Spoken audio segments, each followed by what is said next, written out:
מאוד שמחה שאת כאן. קשה לי איתה לבד.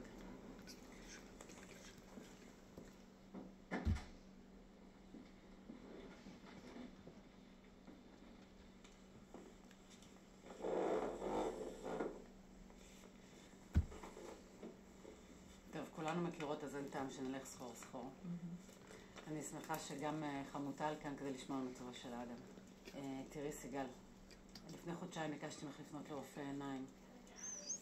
שיבדוק, אולי לאדם יש בעיות בראייה, אולי מיקוד בראייה ובגלל זה הוא נופל יותר. תראו, אני מאוד מודאגת. וצער לי שעד כה את לא ראית לנכון לקחת אותו לרופא עיניים.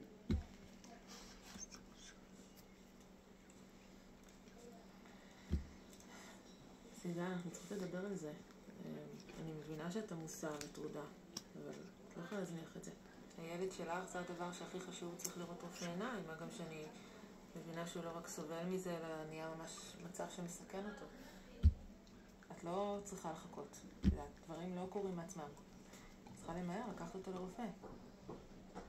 נכון מאוד. תושב פה.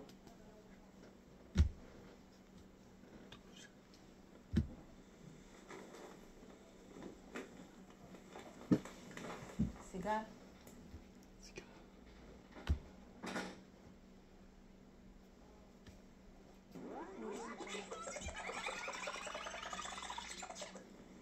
אני מאוד שמחה שאת כאן. קשה לי איתה לבד. היי סיגל, את כאן. הצלחת להגיע לפניי.